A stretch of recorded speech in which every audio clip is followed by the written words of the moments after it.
the speaker has said regarding why probably the issue of automation in government circle is failing, I think the major problem, or another major problem, is the fact that we try to automate a system that is non-functional. What I've seen in government automation in so many places is that those who develop the systems, software and anything around it, tries to kind of mimic the existing non-working system. Let me put it that way. Kind of saying that, look, we need to do away with so many other processes that don't work. Those which probably are human kind of processes that, hinders the successes of things. So at the end of the day, you find that you have a system which tries to kind of adopt the faulty system, and everything, collapses, it doesn't work, and so on and so forth. Secondly, of course, we all know, IT is made to be, in this country, a way of siphoning funds. So somebody begins doing something, and another, somebody or group of people comes to say that, no, we don't want it that way, we want it this way, and so on. And before you know, a lot of wastage has been done. I think that is why we are regarding automation in this country. Thank you. Okay, thank you very much. That's a comment well taken. Any other question or comment, please? Okay, the lady.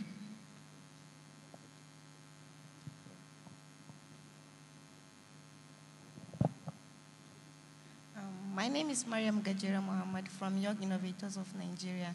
Talking about productivity, bringing digital services to government agencies. Sometimes you find out that those services, maybe systems are there to ease the work of those people, but they find it difficult to adapt to change. So is there any way of, when you have defaulters, that the systems are there that they will make use of, but they are not using? For example, I remember last year during this conference, when we were talking about government agencies using their own email.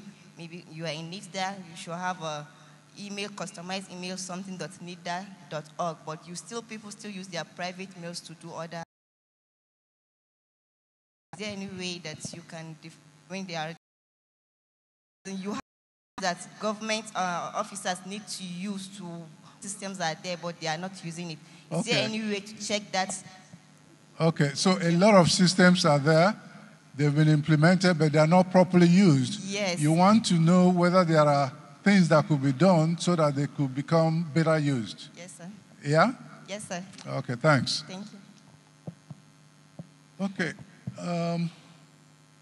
Okay. Any other question? Any other person? Okay. Sorry,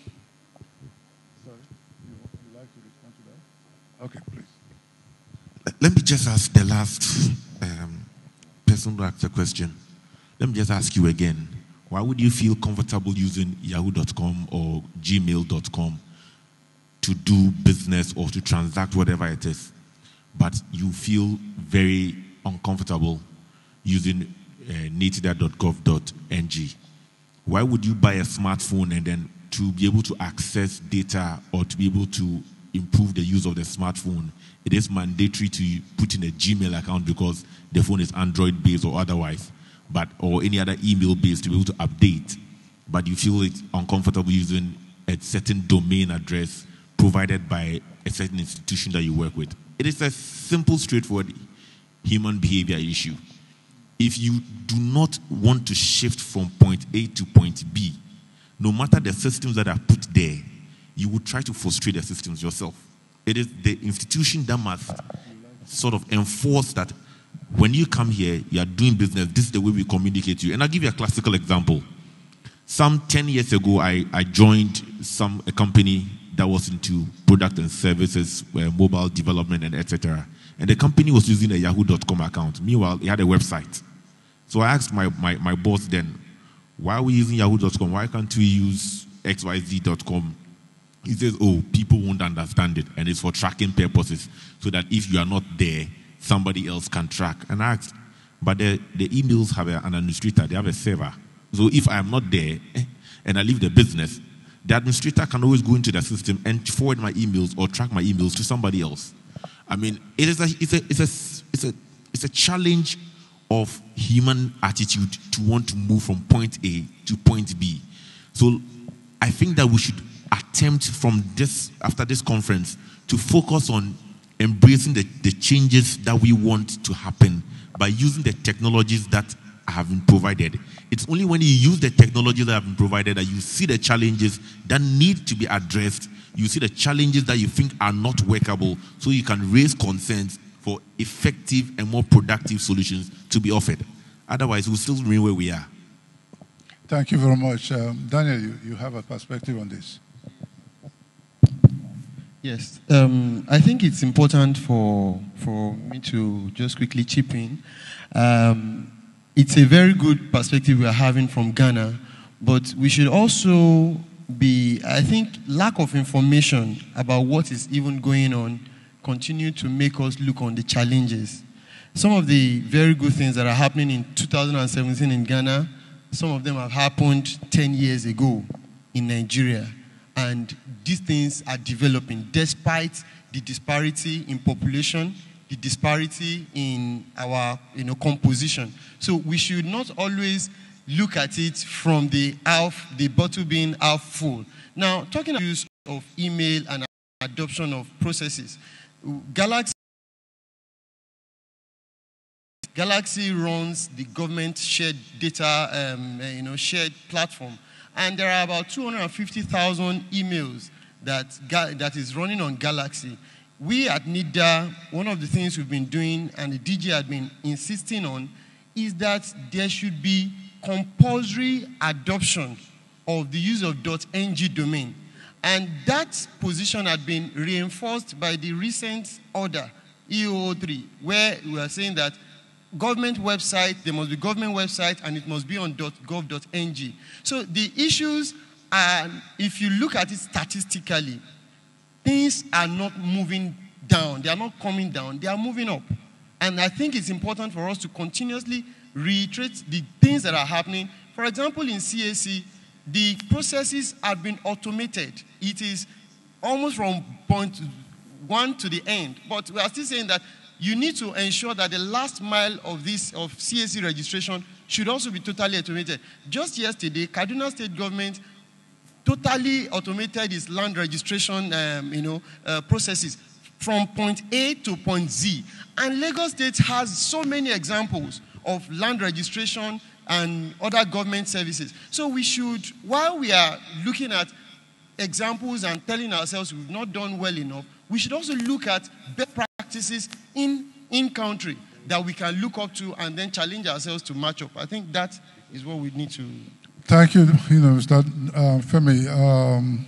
It's so good that you pointed that out because, yes, a lot of times we here in this country like to criticize ourselves and make it seem as if this is the of places. But most of the time, when you look at things, you find out that there's a lot that we are even doing that are best practices that other organizations or other countries need to even imitate or emulate. With regards to IC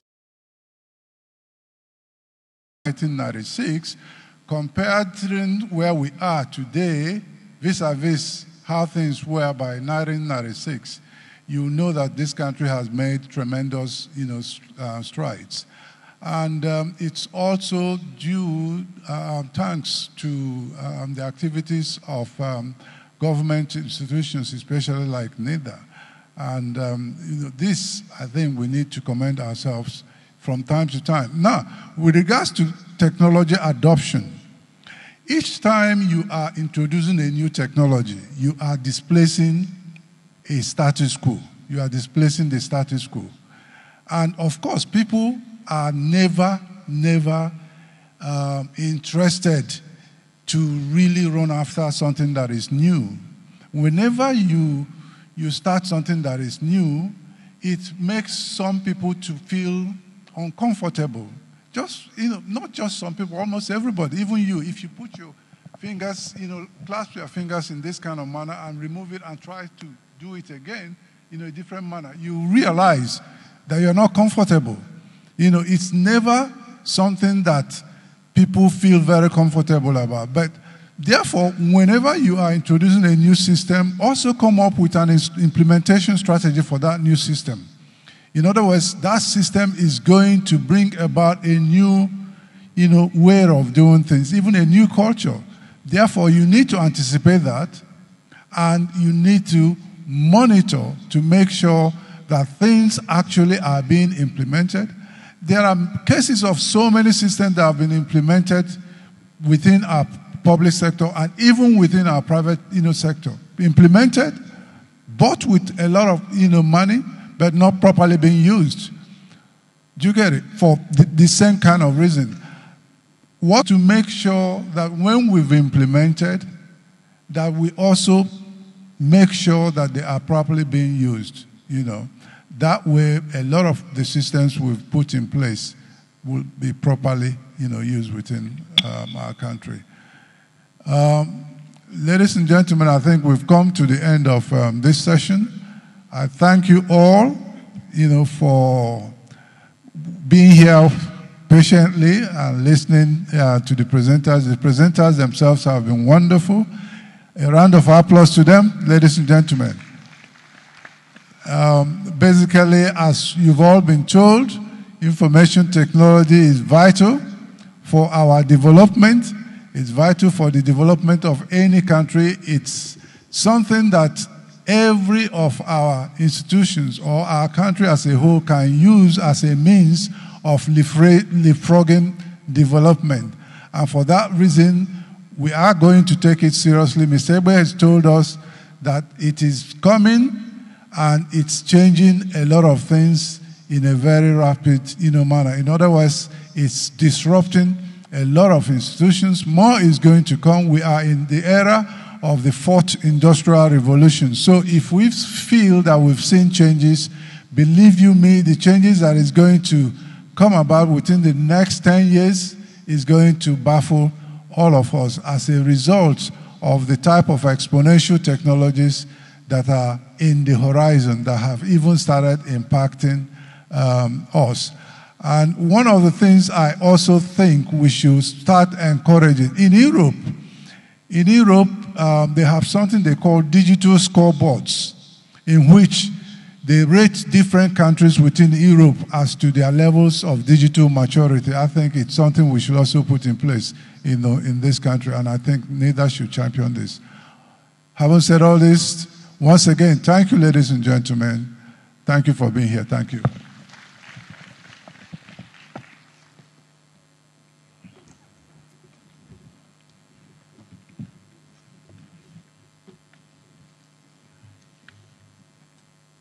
Good evening, ladies and gentlemen.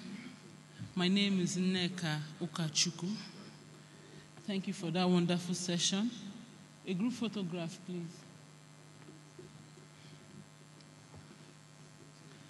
Please, if you know you have misplaced your car key, it was found at the VIP section of the hall. Please see me after now, and the sum of money. Thank you very much. We'll be going straight to the startups that will be pitching. First, we have academics. You have 3 minutes to pitch. Academics, please come up for your presentation. Thank you very much.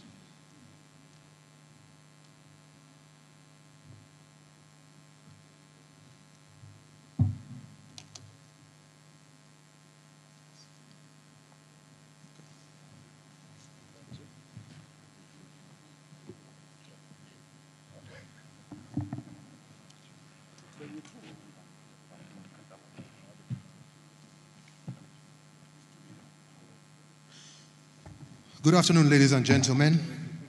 My name is Esau Bassi. I'm the CEO and founder of Academics. There are a couple of problems that confront Nigeria today, and indeed Africa. These problems are very much social, but they also have economic implications for the country. Now, one of them is that most of Nigeria's research content is inaccessible online.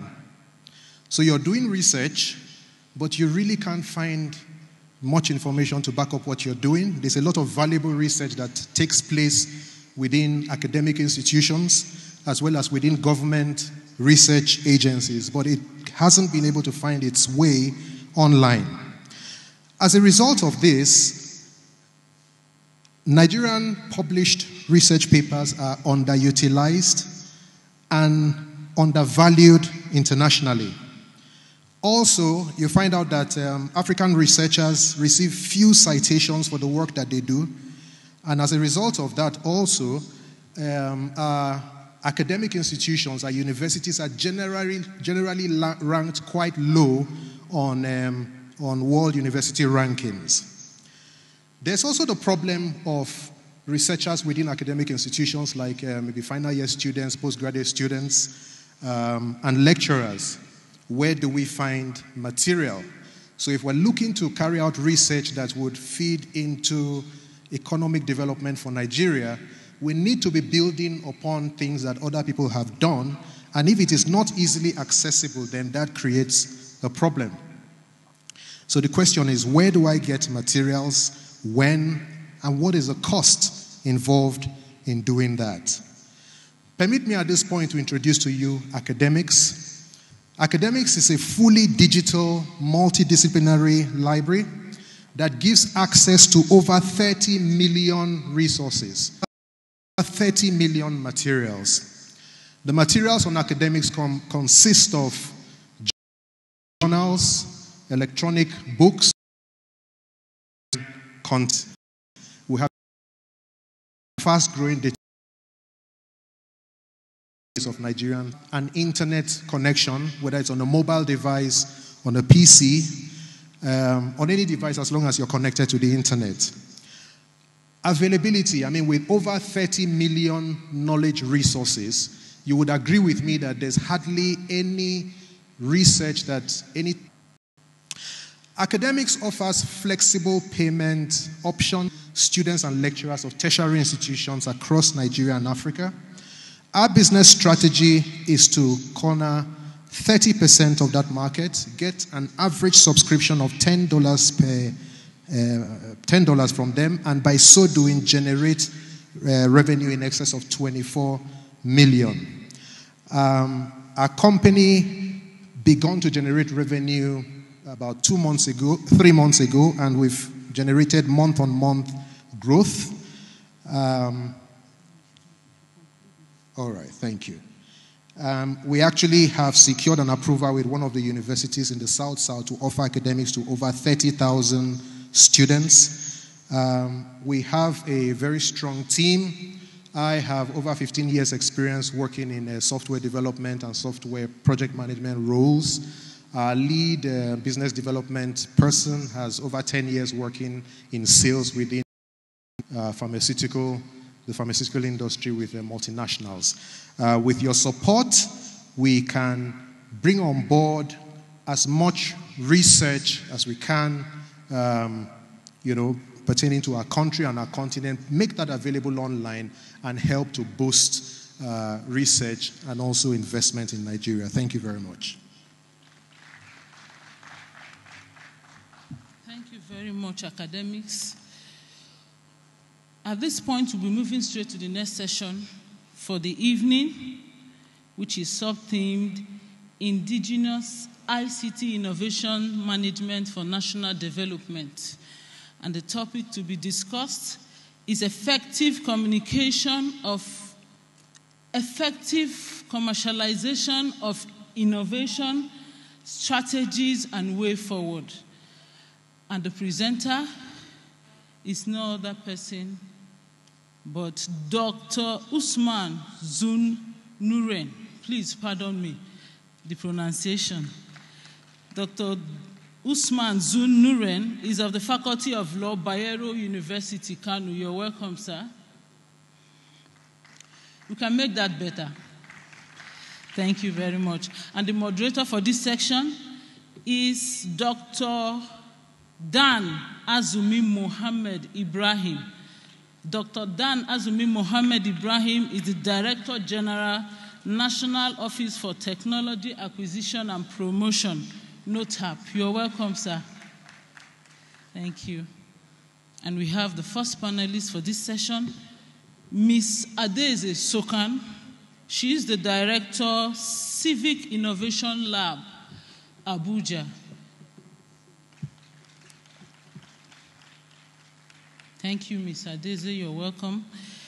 Second panelist, Mr. James Emadoye, President, Institute of Software Practitioners of Nigeria, ISPON. You're welcome, sir. The third panelist is Professor Salisu Shehu of Bio. You're welcome, Professor Salisu. And the fourth finalist for this session, we have Mr. Lanre Oshibona. Mr. Lanre Oshibona is the SSA to the President on ICT, Office of the Vice President, Aso Villa, Abuja. A round of applause, please, as we welcome him. Okay, we don't have him. So we can continue. Mr. Speaker, you have 20 minutes, please.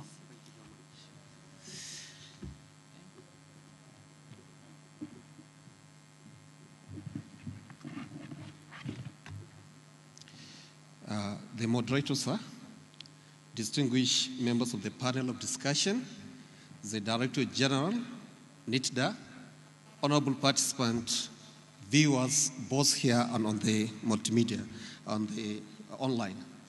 The topic for discussion this evening is effective commercialization of innovation,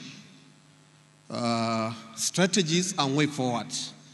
Well, when this topic was assigned to me, I was wondering what makes me relevant to the issue of innovation and commercialization. Then suddenly I remembered that I served as a deputy director for African Center for Entrepreneurial Research and Training by University Kano for over 2 years, where we have been developing entrepreneurial education for the undergraduates and, of course, graduate studies at Nigerian University. And I actively participated in the process, and I think that's why the organizers found me fit to be invited for this occasion. In any case, I would like to thank you very much for having me on this session. I remain grateful.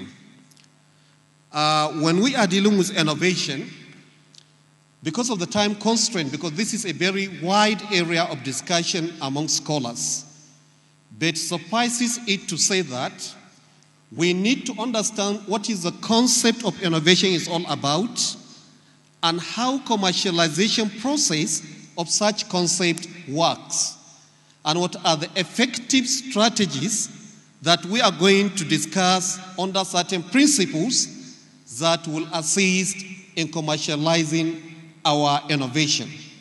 This is what my discussion is going to focus on. Yes, I think, excuse me.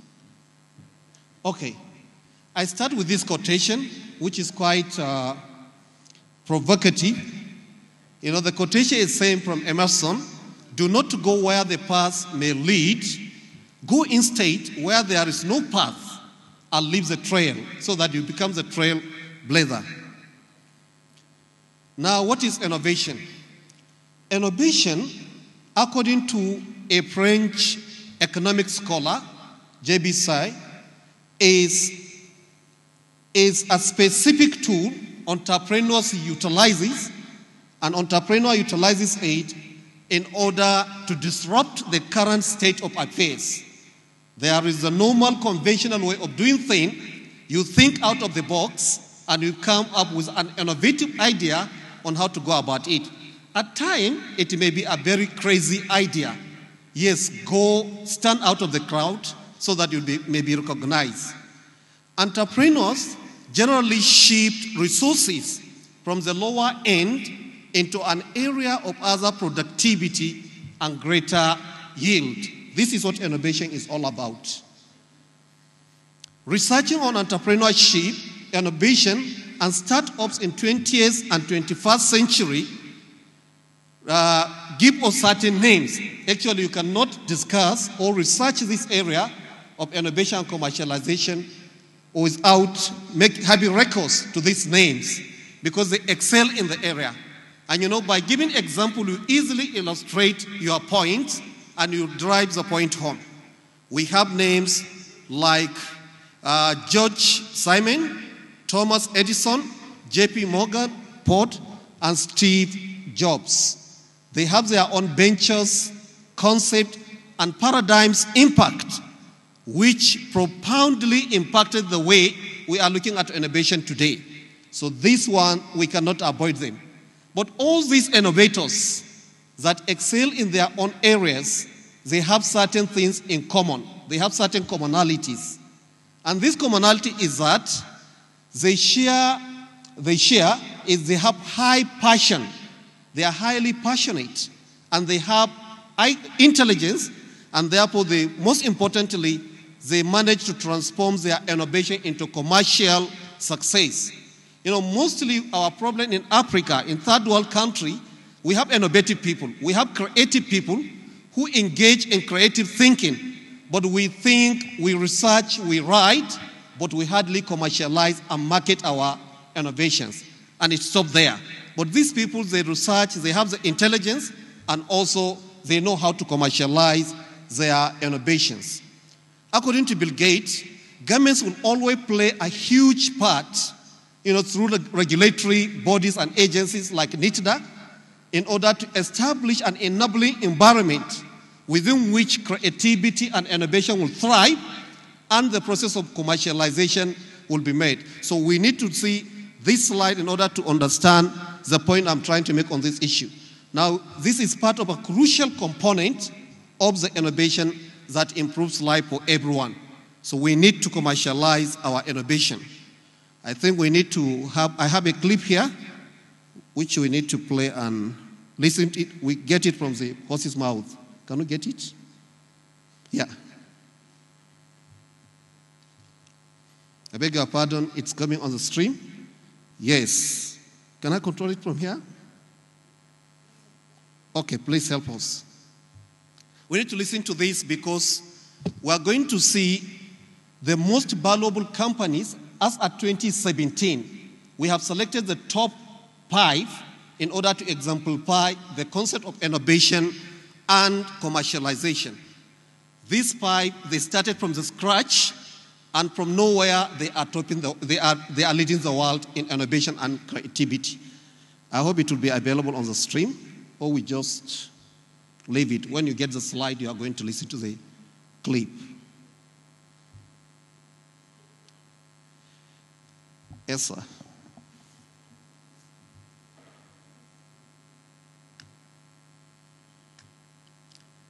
Wow, it's taking the long process. Please, let's get it ready. I have 2 more clips, so I really want it to be played. This is outside my time. Stopwatch. Sorry? Yes, it's out of the 20 minutes, so please, the moderator and DJ should take notes. Yeah.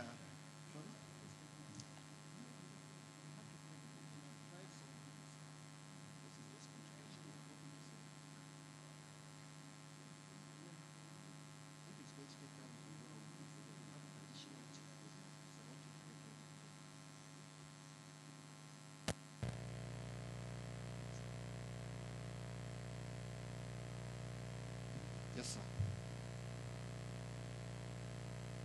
Go for it, it's on.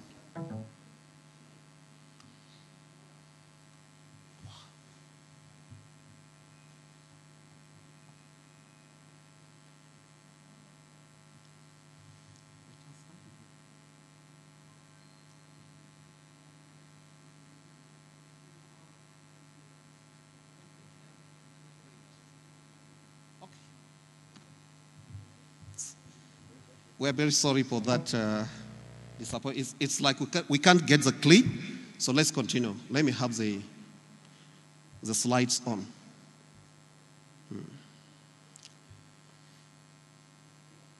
Okay. In the subsequent slides, I'm sure when you get the presentation, you are going to get the clips. We try to give some analysis on the top most five companies that excel in innovation, creativity, and commercialization. We have Apple Computers Incorporated. It was founded on 1st April 1976, and it was established by college dropouts. They drop out of the college, they don't have anything, and they were able to establish it. This is Steve Jobs and Steve Wozniak, who brought to the new company a vision of changing the way people build computers. During their time in 1976, computers were so huge that their size is like the size of a room. Now their dream, which you may think it was crazy then, was to make computer portable and to make it accessible and user-friendly through making them smaller in size and on the hand and tables of every office and officer. So this was their dream, and they were able to achieve it. This Apple, why was it selected? Because it recorded a revenue growth of 12% per quarter. Every 3 months, they have a growth of a staggering amount that total to about $52.6 billion in a quarter. And in terms of earning, that was growth. In terms of earning, in every quarter they earn not less than $10.7 billion, which is about 19% increase in their own earnings. And the company, in terms of capitalization, that is the capital resources available at their disposal, they can at any time be proud of about $1 trillion because of their ability to market their innovation. This was as per the study conducted in November this month, 2017, 3rd November 2017. Now, how do they achieve this? This is how you do the commercialization. Leaders and entrepreneurs and business owners are looking for new and innovative ways to grow their brands, to market their brands. Who better to turn to than one of the most innovative leaders of our time? The most innovative leader of our time are these people that we are making reference to, especially the Apple Chief Executive Officer, Steve Jobs. So they are the best example that they are going to tell us how innovation and commercialization aid and make people to attain prosperity. Now, briefly, what are the strategies they adopted? And this is going to tell us the principles and the strategies we need to adopt. Because like the DG was saying earlier in the day, we need to think globally, but act locally. So in thinking globally, we need to see the best practices around the world, what others did to succeed, and also replicate their experiences here locally in order for our own country also to develop. Now, there are certain principles they adopt that anybody can use to think differently. And by thinking differently, that's how you stand out of the crowd. And that is innovation and creativity. Now, that's what you need to do. We have the principle, and I'm going to take them one after the other. But also, we have the Steve, just to show what he has been doing. We have some clip which may not be available because there's no multimedia. Now, the principle as follows. Principle number 1, he said, do what you love. Just obey your heart. Whatever you love, you have passion for, pursue it, you are going to excel. Steve Jobs once told a group of employees, people with passion can change the world for better. Yes, without passion, you cannot change the world. So do what you want. That is principle number 1. Strategy number 1 for effective commercialization of innovation. Principle number 2, put a dent in the universe. Don't be afraid of putting a dent in the universe. And that is the only way you can succeed in coming up with a creative idea that will be easily marketed among the people. Now, passion fuels the rocket, he says, but vision directs the rocket to its ultimate destination. This is very important. In 1976, when Jobs and Steve co-founded the Apple, Jobs' vision was to put a computer in the hands of everyday people. Everyone should have a computer on his hand. Have they today succeeded? I think we are all living witness by saying, yes, they succeeded, isn't it? We all have computers in our hand today. Now, That's what they did, and that's how they come about it. In the next slide, talking about it. Because of time factor, we move to the principle number 3. You kickstart your brain because you do a lot of thinking before you act. That's only how you can come up with the creative thinking, creative ideas that will translate into innovation. Now, Steve Jobs once said, creativity is connecting things. Connecting things means seeking inspiration from other industries at various times. Now, by copying from others, that doesn't translate in intellectual theft. You know, Steve doesn't steal ideas from others, but he borrows the ideas and he uses them in order to have inspiration for his own creativity. So borrow from others, because no one has monopoly of ideas. By trying to emulate what others are doing and try to put it in a process that is outside the box, you attain the creativity and you can easily market it. Principle number 4, strategy number 4. Sell the dream. Sell dreams, not products.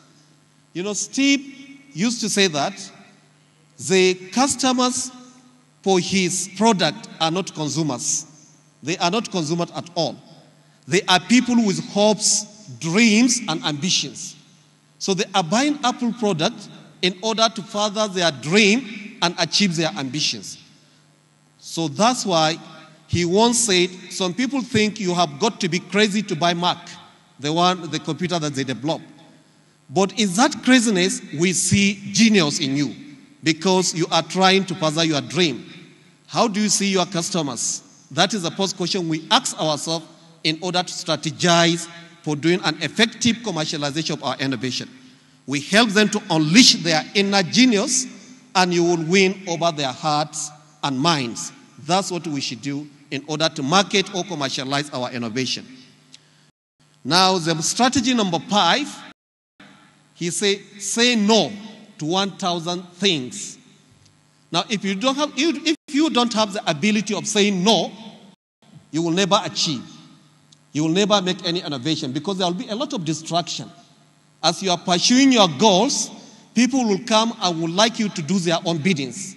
Unless you have the ability to say no, you will never be focused. So if you want to have effective strategy for commercializing your ideas, your innovation, you have to have the ability of saying no. Steve also, to quote him, is saying, I'm as proud of what we don't do as I am proud of what we do. So you have to get a focus. You have to carve a niche for yourself. And that's how you are distinguished. But if you become jack of expert and consultant and genius are the ones that were running Apple Store. But Apple Store do not have a cashier. Why? Because they say they are not in business of moving boxes, but rather they are in the business of enriching lives. You only enrich life when you add value to what people are looking for. Strategy number 7, master the message. Master your message. Because if you didn't master your message, you cannot articulate your view. You need to articulate your view, argument in order to sell your creativity. This is very important. Steve Jobs is the slides you are going to listen to is the PowerPoint presentation as a whole. So you can have the most innovative ideas in the world, but if you can't get people excited about it, it doesn't matter. It doesn't make any difference. So you have to make people to get interested in your ideas. You have to blow your trumpet, otherwise no one is going to do it for you. This is the master just trying to market his Apple product, but we don't have the...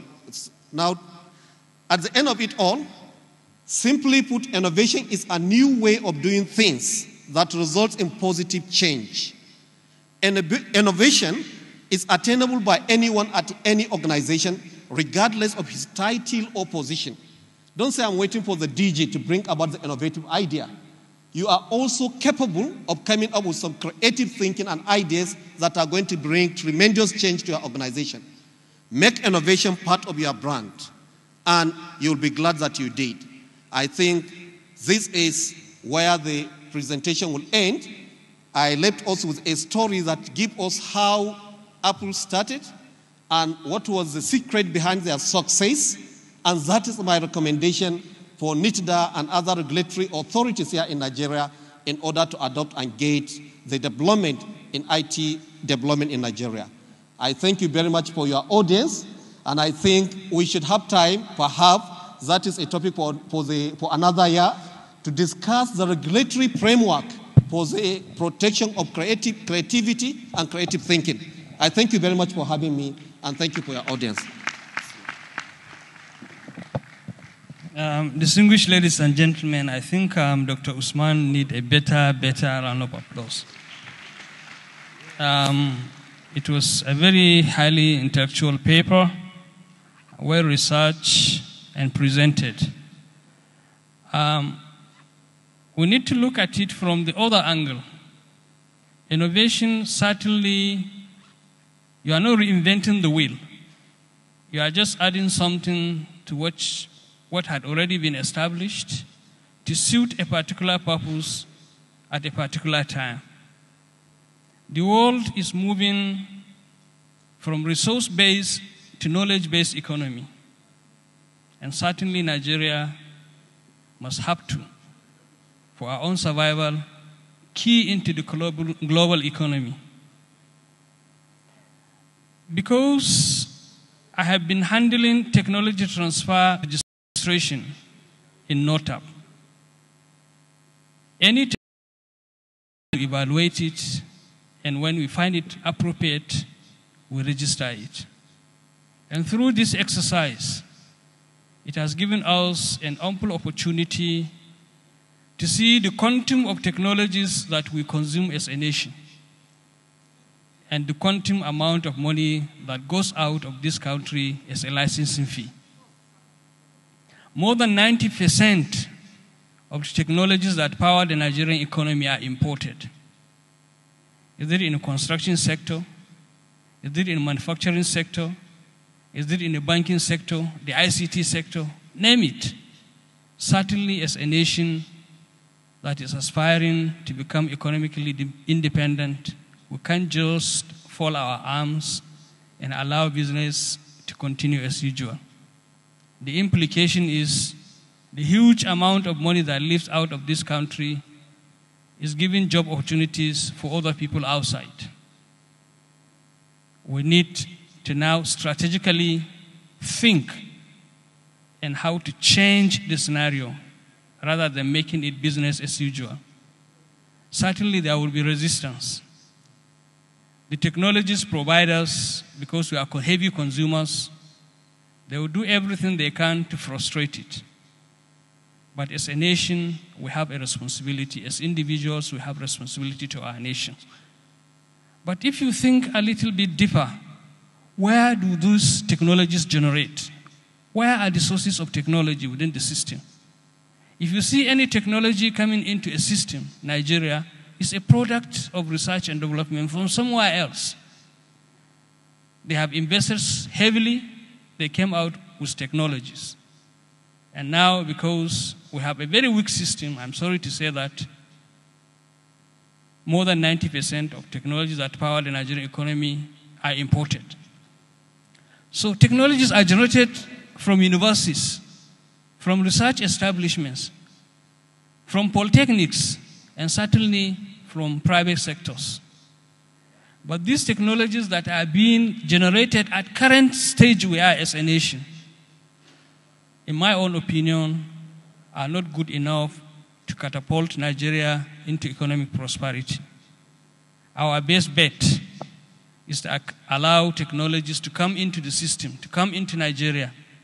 Then we use our magnets, our human capacity, to see how some of those technologies could be adopted, could be assimilated, and eventually turn to become Nigerian technologies. That is how we can leapfrog. If you look at the funding system within the university, within the polytechnics, we are not doing very well. Certainly, we don't expect much to come from the system. These are some of the challenges which I feel the panelists here comprise of people from the private sector and also from the academia. We need to discuss this to see in the event we are able to adopt in the event we are able to innovate, in the event we are able to come out with technologies of our needs, how do we convert it into product and services? That is the commercialization aspect. It is something that is absolutely very essential for us as a nation to move forward. And who are the major actors to push commercialization into products and services? The regulators, NIDA is one, NOTAP is one, the universities is there, and certainly the private sectors also have a role to play. It is on this note, distinguished ladies and gentlemen, I think I will call on the first panelist, who is, I think, is a private sector man. He's Mr. Suka. Okay, I'm sorry, James Emadoe. Yes, James Emadoe. He's the President, Institute of Software Practitioners of Nigeria. Before I hand over to him, I'm telling you through the process of our registration, if today we register 10 technologies, at least 6 to 7 are on softwares. And we see the quantum amount of money that goes out of this country as software licensing fee. We have young, energetic, and vibrant Nigerians who have come out with one applications or the other that could provide the necessary services we needed. But unfortunately, we are still dragging our feet on how to translate that technology into products and services that must be utilized by Nigerians. It is on that note, I call on the director to give us his perspective. That is from the private sector perspective. It's an institution that probably has been developing softwares, and we want to share their experience and also see how many of those softwares have they been able to commercialize. Director, sir. Thank you very much, Dr. Ibrahim. It's actually disheartening to hear some of what you have said now. If 90% of all technologies that is being registered are coming from overseas, no wonders we have issues with jobs and employment in Nigeria. Most recently, from my institute, we actually approached your office and wrote that we needed to intervene in the ICT sector, especially software, because just like you have said, you register 10 today, and 7 of it is software. It's sad. Sometimes when you look at some of those issues we talk about software, you may even discover that at the end of the day, money leaves Nigeria, but really no real software, real solution is coming in. But there's no way you will know, and there's no way anybody will know. And that is why most recently also we approached NIDA that we want a verification of, the software that has been brought into this country from all ministerial parastatals. Let us know whether there are actually value for money. And just like you have said already, moderator, innovation is either a new product or an enhancement to the existing product. And you also said it that there's really nothing new. We have the huge capacity in this country to be able to do new products, create products. But I want to draw your attention back to the first 30 countries on the IDI list, that is ICT Development Index. They are a member of the OECD countries, Organization of Economic Cooperation Development. All of them, all the 30. And what have they done?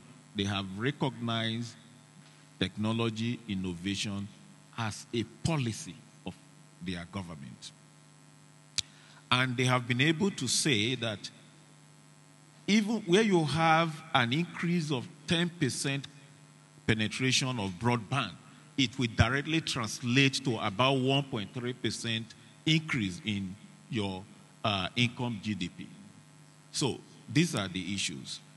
We need to change the way we do things. most of the software that people are applying to register so that they can have official way of transferring money abroad for are available in this country. Before, just this evening, I was discussing with a colleague there, with one of our member companies. And we were comparing notes because they power the software that West Africa Examination is using for examination registration. And my company powered the software that West Africa Examination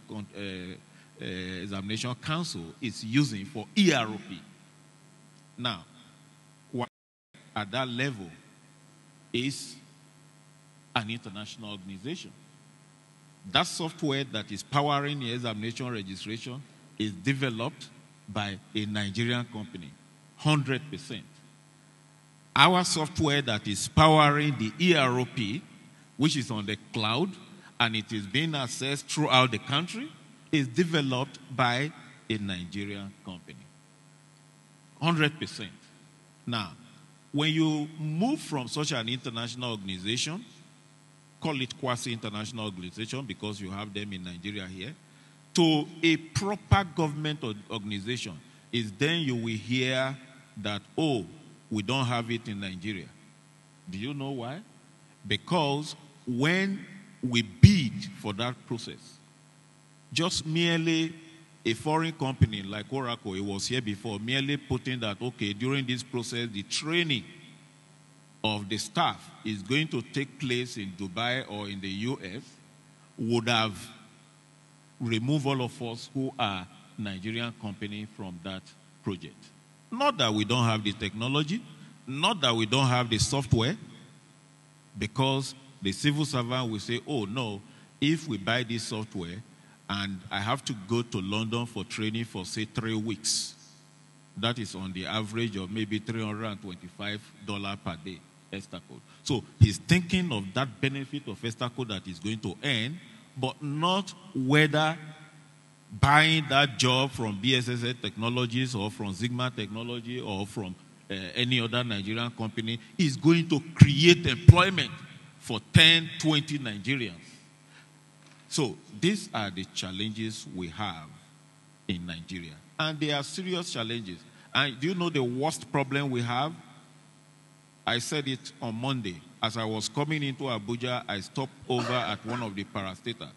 And they told me, oh, we use SAP. And I asked, how is it doing? And the man said, oh, Bo, it's like they gave us a big house that we don't even know where to sit in it. So if you go to most of these parastatals, you will be lucky to see a functional one module. A very good one, you see that 2 modules are functioning. Then you will be happy that, oh, there is a milestone success in that environment. We must, by all means, ensure that we consume our technology.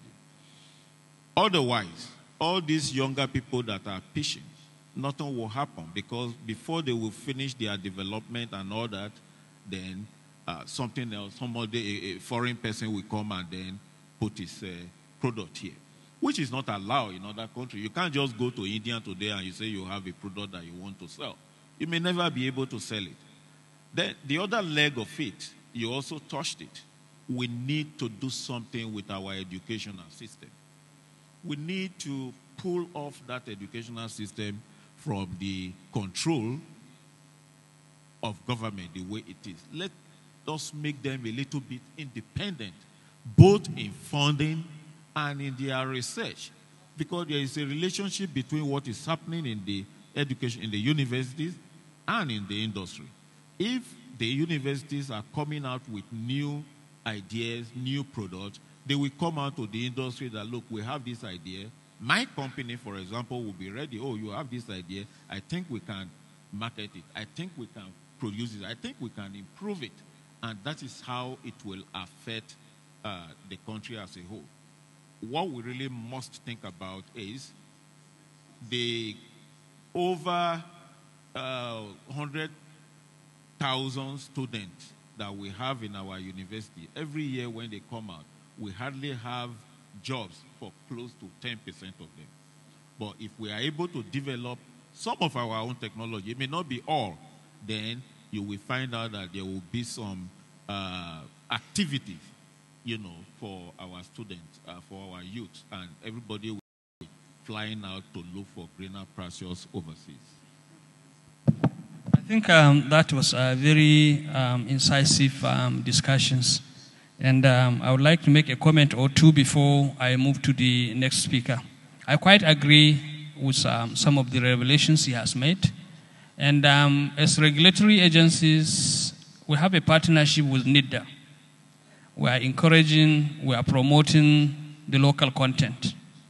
And very recently, there was a circular from NIDA that any government agency acquiring either ICT facilities comprising the hard and softwares must have to first of all be cleared by NIDA. And I have given him my assurance that there is no any technology transfer agreement involving any MDS or any ministry I would accept to register without clearance from NIDA. So that is another way of encouraging software development and utilization in this country. And you have outfits. The president is there, and he has rolled out a few of those software applications they have already developed. What I want to urge them is, let them provide this information to NIDA. NIDA would from now become the clearing house. If we have any application, we would first of all send it to NIDA for clarification. If NIDA says, no, we have Nigerian who has developed this, we don't have to allow it to come into the country. Certainly, I will not register it. And I think our regulations would begin to show the evidence. We also have another private sector. Another private sector before I turn on to the academicians, because I seem to have more in common with the academicians than the private sector. You can understand why. So I also, under this perspective, want to hear from you.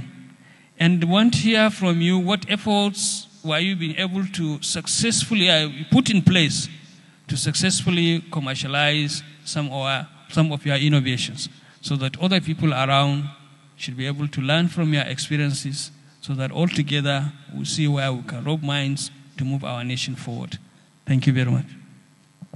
Thank you very much, Moderator. Thank God for the opportunity to be here. I want to say, I greet the DG Nita. It's really amazing to see that you're actually still here. And then I greet members of the panel.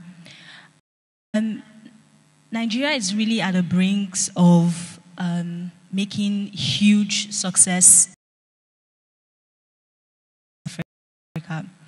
And there are so many ideas, but the problem with the success of these startups or the young tech talents growing to a growth stage has been really poor. About 90% or so startups don't make it past idea stage. And starts at the time when I'm thinking about the product. So innovation says, how can I make, what are the issues, and how can great product to be used in the market? Do people actually want it? Does it fit the Nigerian context?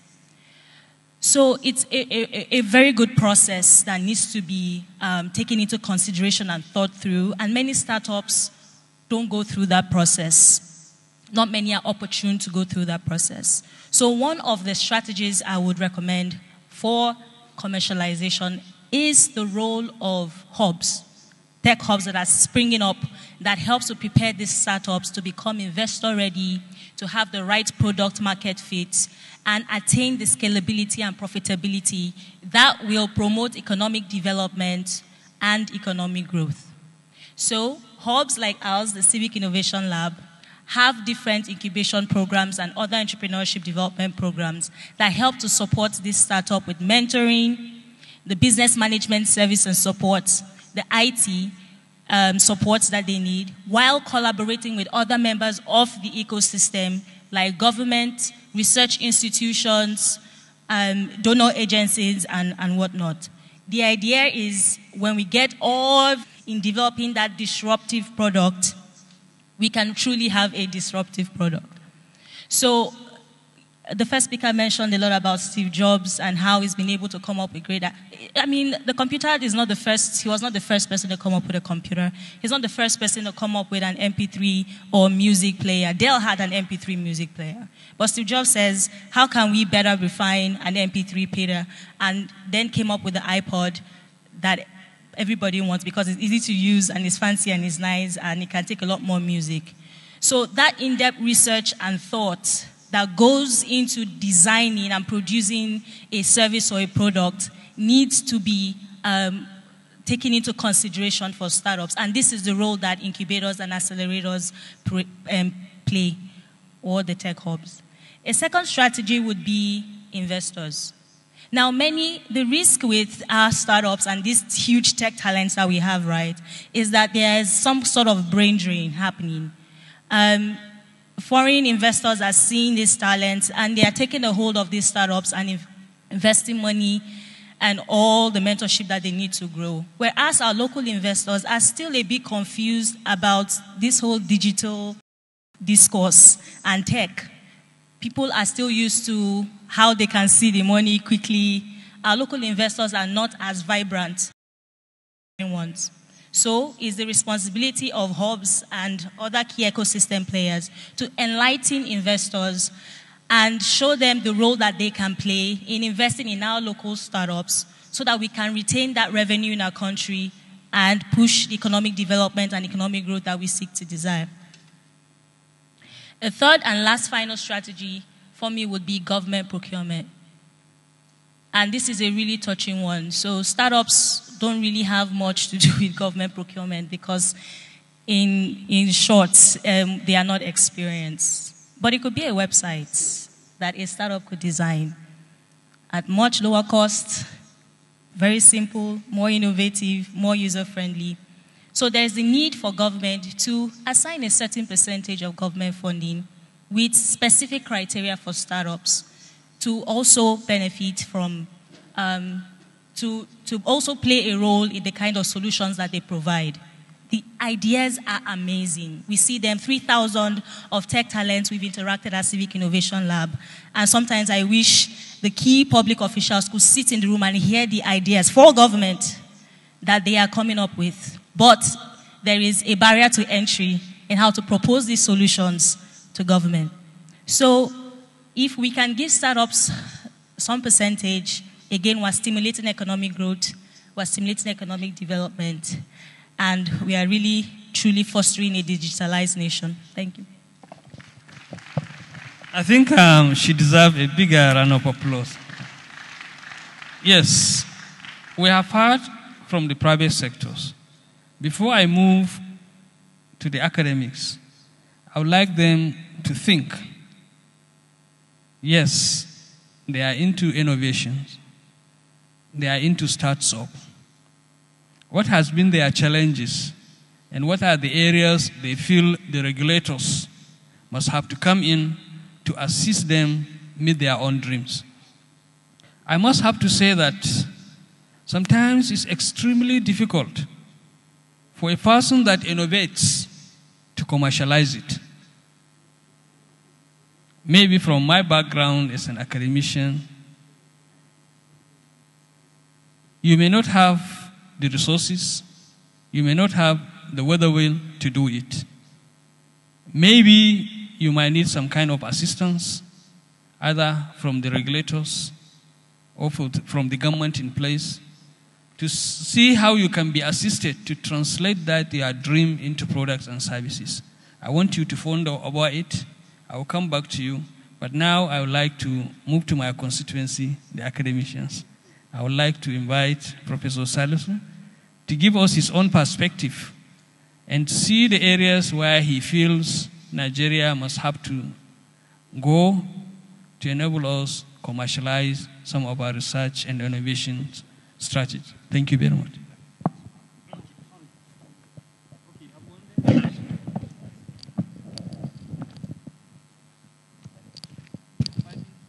Okay, thank you, Mr. Moderator. And let me begin by congratulating my friend and colleague, the presenter, Dr. Zunuren, for that wonderful presentation. And I should also congratulate my co-panelists and thank NITDA for this opportunity and the DG in particular. Those of us that are not essentially from the information and communication technology discipline, when we come here, we get a lot of opportunities for learning. We come, we listen to a lot of crazy things, quote and unquote. And so we learn, we gain. I think starting from the last point you made, I think the problem is that there is a gap between the academia and the industry. And as long as we want to commercialize our local innovations, that gap between the academia and the industry has to be closed. And critically speaking, you will see that here in Nigeria,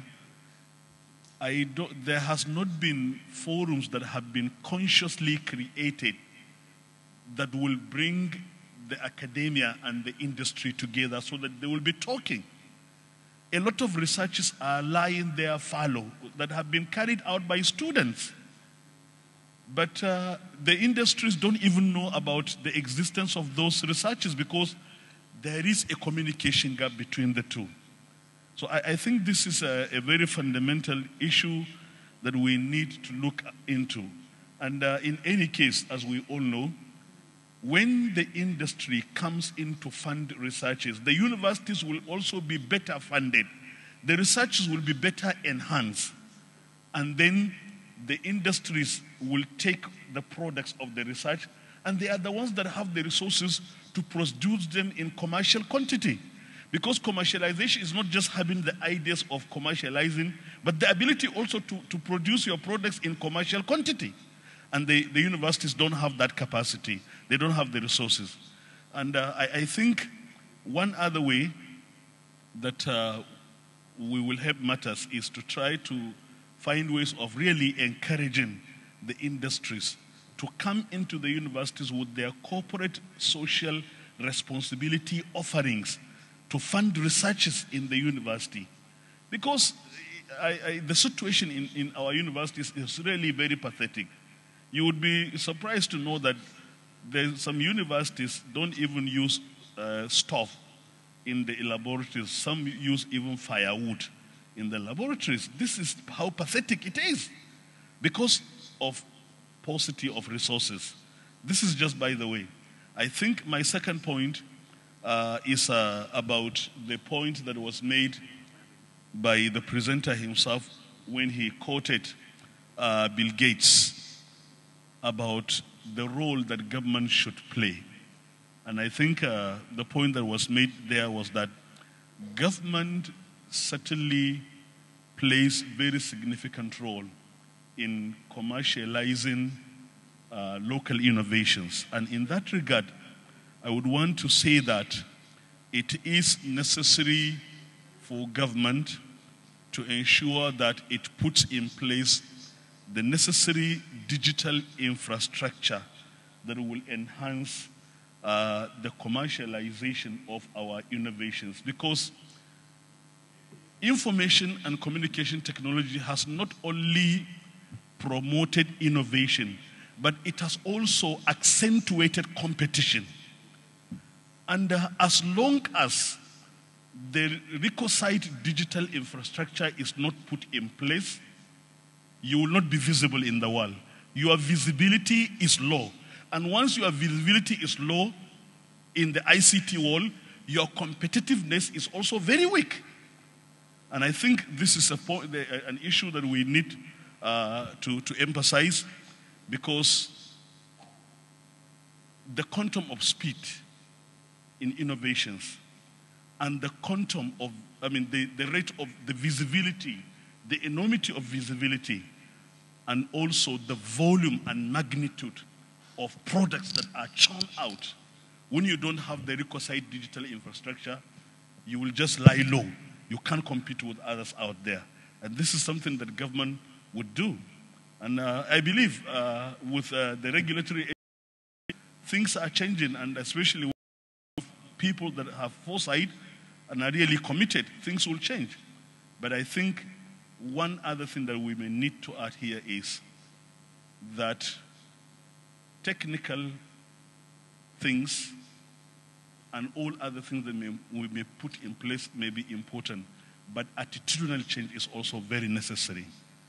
When government and we the people don't change our attitudes, when we still do not appreciate what we produce, when we don't value what we produce, the situation will just be the same as how government has treated conventional technology. Information technology will also be treated in that way, and in that regard, we wouldn't be able to really commercialize our innovation. These are just my submissions. That is great. I think he needs a better round of applause. I think touch a very vital issue which I deliberately refuse to bring in to enable them bring all these issues out. The issue of poor linkage between the universities, the industries, has been in existence for a very long period of time. I had been in the academics, and now I'm in the government, relating closely with the industries. So that has given me an edge to understand the two scenarios. We regulate inflow of foreign technology. The manufacturers come to us. How do we regulate inflow of foreign technology? If you are establishing a manufacturing outfit, and you look within the country, you don't have a technical partner, the only option is to go outside the country and look for one. When you get one, you enter into agreement.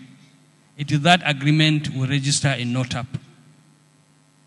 Before we register it, we had to subject it into proper evaluation under three major perspectives: the legal perspective, the economic perspective, and more importantly, the technical perspective. I will only touch maybe on the technical perspective because of time's constraint. Under the technical perspective, we ensure that there must be a clause within the agreement that would train Nigerians so that good part of that technology is captured by Nigerians. Then we realize the multinationals in particular are under no obligations whatsoever to do their research and development in the country. But as a nation, as regulators, we just need to come out with our own strategy. And the strategy we adopted in NOTAP are three: NOTAP, industry, partnership. All in an effort to see how we can get the best out of the relationship. There was a company, I wouldn't want to mention the name, that came with an agreement. When I went through the file, I saw them importing huge quantity of calcium carbonate from China, as far distance as China. I called the MD. I say, for God's sake, don't we have calcium carbonate in this country? Why must we have to go as far as China to bring in calcium carbonate? We have pockets of calcium carbonate deposits across the nation. The excuse he gave us, Nigerian calcium carbonate has a lot of quartz. Then I said, then we need technology. We need to develop the technology to remove those quartz so that Nigerian calcium carbonate meets their own specification. As a regulator, if you are a firm, they have no option but to queue in. I say, well, in the next 2 years, if you don't change, you will not register your agreement. I'm telling you, within 1.5 years, he was able to get or to source his calcium carbonate locally within the country. That's a language. And he told me, when the file came back again, he said, yes, they have now been sourcing their calcium carbonate locally, and he gave me the name and the address of that particular company. From one single company, he bought calcium carbonate worth 140 million. Now, if you go to that company, you will see that company is expanding. That's the language. The second issue, particularly on this software issue, as far back as 2010, when we see the quantum amount of money that goes out of this country, we call all the stakeholders in Lagos who sat down, see the quantum amount of money that goes out of this country. And as far as they are concerned, it should be business as usual. What can we do as a nation? What strategy as a nation can we adopt to reduce the level of foreign technology consumption? We came out with a local vendor policy. That local vendor policy is designed to address two things. First, to assist in developing the capacity of younger Nigerians, young generation Nigerians, very smart. And secondly, to give them some kind of financial muscles so that they will be able to translate what they have learned or what they have acquired into products and services. How did we do it? Those softwares that are coming into the system for registration, I must ensure that before I register it, there is an agreement with a local vendor here in Nigeria. And that local vendor is a Nigerian ICT firm that is well placed in Nigeria and has the capacity. That is one condition. So that local vendor, the Nigerian ICT firm, will be involved in the deployment of that software, and at the same time will be involved in the maintenance. That is what you call the ATS, Annual Technical Services.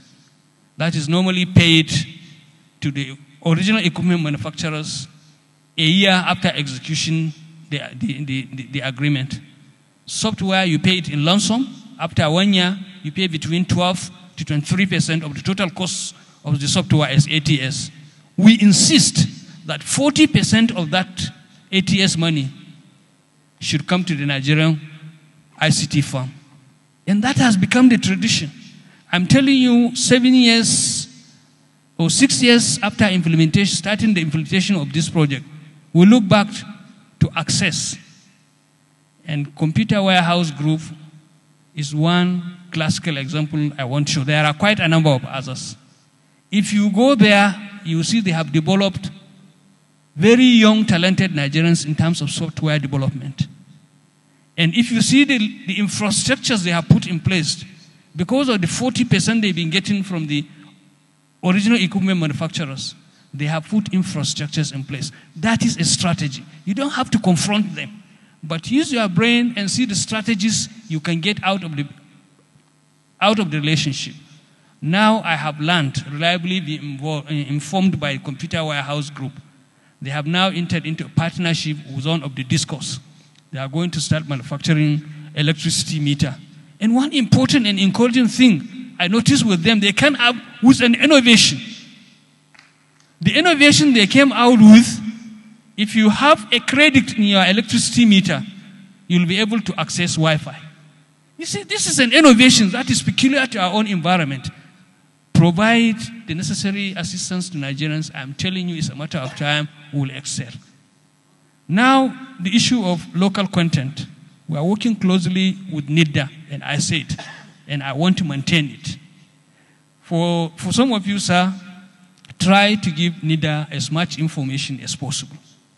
We will work closely with NIDA to see that particularly the government agencies do not acquire foreign softwares if they are not cleared by NIDA. And NIDA will not clear them if we have alternatives in the country. And if NIDA doesn't clear them, I will register them. That's a language for us to begin to use what we have. I think I would like to come to the speaker. He's responding to nature, I think. Sorry, yes. You see, innovation, fully enjoy the benefit of your own innovation. As a lawyer, you have to protect it. And if you don't protect that intellectual property, somebody else could use it and make money. And as first stage, out of time, well, I think we say we are out of time, but I will give a minute each, I think to the speaker in particular, to talk on how you protect your intellectual property so that somebody doesn't capitalize on the sweat you have, on your mental capabilities, and takes the value of your sweats for his own financial benefit. Right. So, Mr. Speaker. Sir. Thank you so much, Dr. for having me for the second time. You see, in order to protect creativity, which is not easy to come by, and innovation, the law developed a family of intellectual property rights. When we are talking about IPR, intellectual property rights, as lawyers, we are concerned with copyright law, patent law, trademark and logos. And these have regime of protection. Take copyright, for instance. Copyright deals with artistic productivity, be them play, drama, fiction writing, in which case, if you have a bunch idea that has crystallized in a fixed format, thus you put it in a book, you have a CD, compact, or any electronic device, and it has been published, it is a copyrighted material. Once it is copyrighted material, like in artwork, in picture writing, it is protected throughout your lifetime. Nobody has the right to sell without your permission. Nobody has the right to store a retrieval system. Nobody has the right to photocopy without your permission. To photocopy the whole material throughout your lifetime. And the law goes further to protect your interest for 70 years after your demise. This is a new law in favor of your family. Then yes. The patent is there for the creativity and technology, Mr. Chairman. But because of the time, I will stop. Yeah, that was great. So I think from the private sector, you look at the perspective, what do you think we as regulators or the government can put in place so that together we put our heads together, we move our nation forward, particularly on local content in this country? Thank you. Thank you very much, Dr. Ibrahim. I must actually commend you because either to before now, you write a government department and you will not get a reply. But when we wrote last, you wrote back. So we are happy, and that is good because if we are talking, we will find a way to move this country forward. I just want to chip in on what you talk about patent rights. Yes, the laws are there, but the issue we have in practice is that if you infringe on my intellectual right and I have to seek redress, the problem is by the time I go to the court, maybe I would have long gone and the case is still there. I'll give you an example. Recently, Sonny Ade case was won 40 years after, right? The man that he had the case with is gone. His children, only God knows if they will be able to pay him the 500 million that has been awarded to him. 40 years after, himself is already old. He really cannot do much again. If you remember, the case 40 years ago was that the man said he's the only one that has right to produce him, and he stopped him from doing any record. So 40 years, that case is there. So talking about the law, yes, we know the laws are there, but the justice system have to have a way of having, a quick movement on the law. Right. We are going to work with you the way we are working. I must commend the effort of the DG of NIDA. We have also have good working relationships. So, by and large, there is hope. Let's keep it on. Thank you very much. My lady. I think enough has been said. Again, the hubs are a meeting point for every key player in the ecosystem. One of the key resources is a legal advisory, and we try to prepare startups to abide by existing regulations and bodies.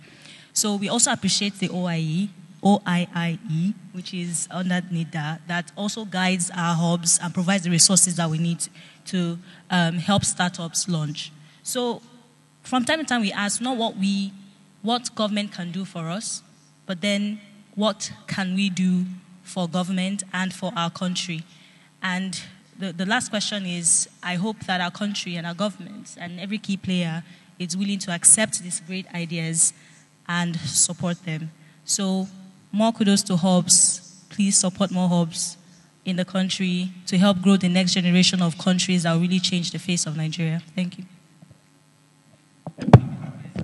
Thank you, Mr. Chairman. Okay. I thought before Prof comments, he raised an issue which I feel I may need to address it a little bit in terms of partnership with the industries. As part of our regulations, you see, as I said earlier, there is no law that compels the multinationals to undertake their research and development efforts in the country. But we have a strategy to give them some kind of incentives. And part of the incentives we have extended to these multinationals, and they have started responding. One particular company is PZ Nigeria Limited. We came under the partnership. We said, you don't undertake your research and development efforts in this country, but you go outside. They say, the infrastructures are not too good, blah, blah, blah. I say, well, you have a social responsibility to also assist in the development of the infrastructure. I'm telling you, last year, we made them to expend the sum of 115 million to upgrade 3 laboratories across the nation. And apart from the upgrading, yes, apart from the upgrading, it is not ended like that. We have all commissioned those laboratories. One, University of Calabar, the other one, Modibo Adamawa University, Yola, and the other one, National Research Institute for Chemical Technology, NARICT. So we say, okay, you have upgraded this laboratory. What next? Now they are into partnership with those institutions to see the kind of research that will be able to, the institutions will take on their behalf. So it's gradually, we just have to come out with our own strategies, a carrot and stick approach. And one important thing is the regulators will have a responsibility. We have to be patriotic. You must have to be patriotic before you'll be able to regulate fully. On that note, I want to call Professor to make his remarks before I give them. Mr. Moderator, it's like you read my mind, you preempted me. Actually, the point I wanted to make was that people like you, who had had a stint in the academia and are now working closely with the industries, like DG NITDA and all that, should serve as bridge builders. And what you've just said is exactly the kind of role I was trying to say that you can play. And I hope we will see more of that kind of thing. You see, what is painful is that perpetually have to import almost everything. It's certainly very, very heart-rending. So I think these are just my points. Thank you. Well, thank you, distinguished ladies and gentlemen. I think I can give opportunity for 2 people to make comments or ask questions before we round it up. It seems there is no any, okay. Where are the ushers, please? I don't mind, I can be one. Come along.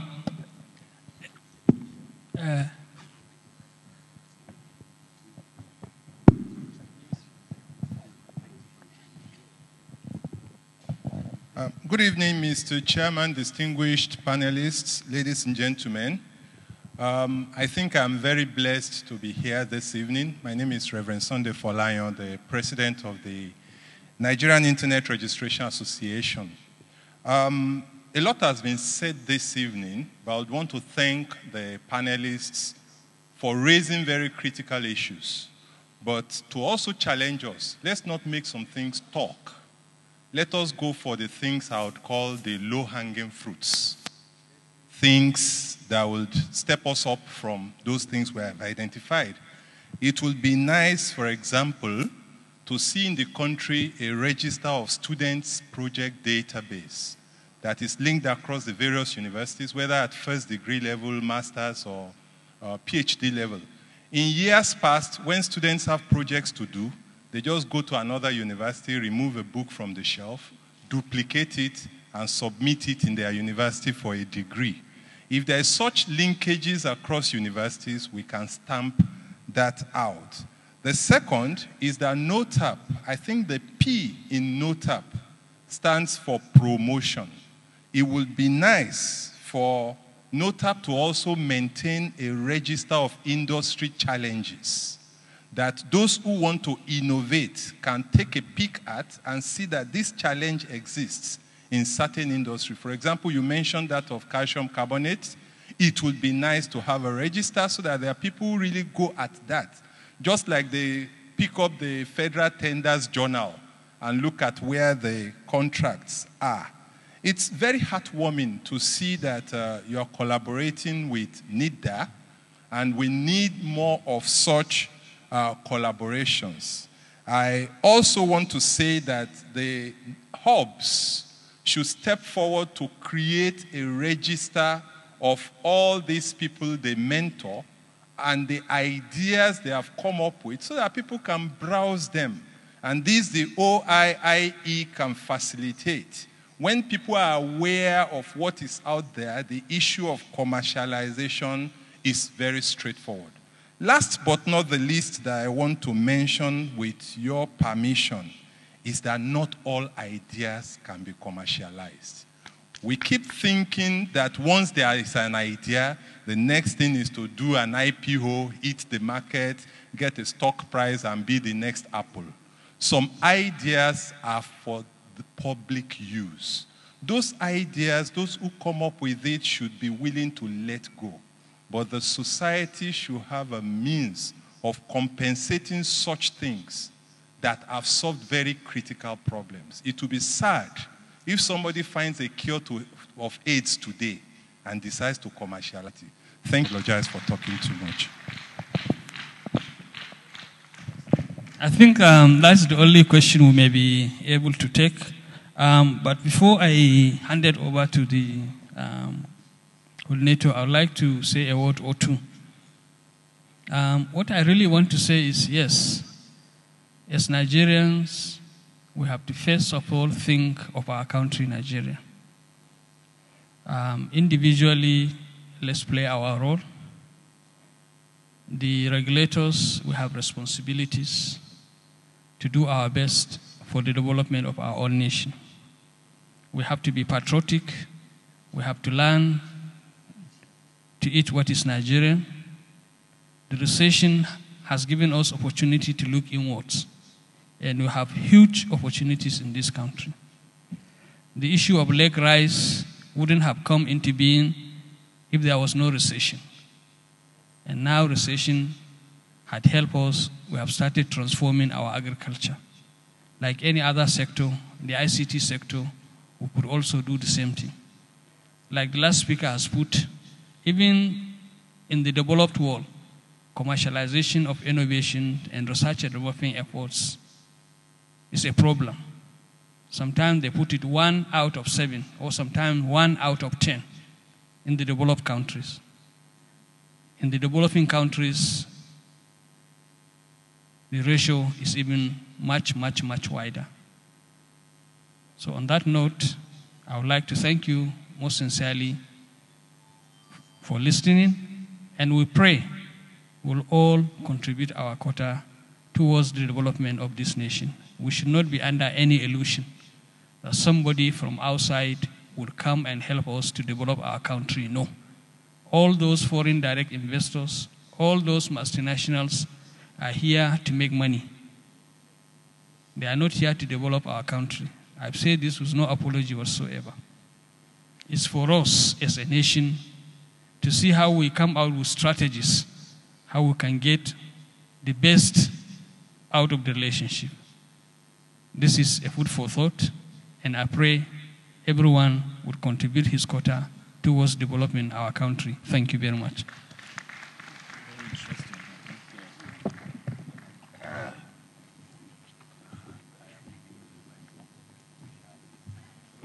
Thank you very much for that wonderful session. Ladies and gentlemen, Thank you for your patience, and we are sorry for taking too much of your time. On this note, we have come to the end of this session.